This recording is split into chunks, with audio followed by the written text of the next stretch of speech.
Hi, I'm Rich Brown, Senior Editor for CNET. Today we're going to take a look at Apple's new 21.5-inch iMac. So this is the entry-level iMac from Apple's newly redesigned all-in-one line. It costs $12.99 and it has the 21.5-inch screen, a Core i5 CPU from Intel, 8 gigs of RAM, and a 1 terabyte standard hard drive. So probably the most interesting thing about this iMac is its new design.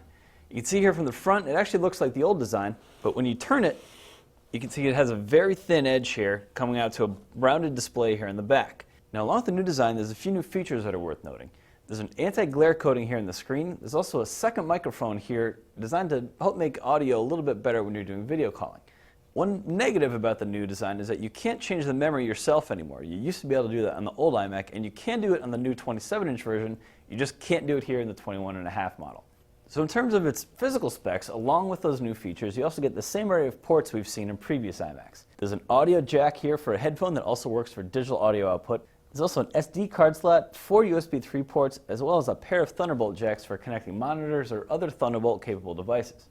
Finally, there's an Ethernet jack, and of course the system also has 802.11 BGN wireless. Now for the display, it has a 1920 by 1080 resolution screen, as well as an IPS panel. Now that means you can view the screen from pretty much any angle without getting distortions in color or other image quality defects. And of course, as with previous iMacs, it also comes with Apple's wireless mouse and keyboard set. So in terms of its competition, this is a pretty fast computer relative to Windows PCs in the same price range. Now if you're looking at Windows 8 all-in-ones in the same price range, you get larger screens as well as more inputs, including HDMI in and out, which actually is pretty nice. It'd be great if the system had HDMI inputs, because then you could connect a cable box or a game console and use it as sort of a standalone entertainment center.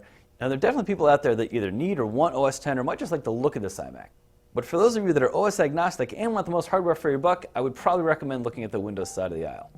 So I'm Rich Brown, this is Apple's new 21.5-inch iMac.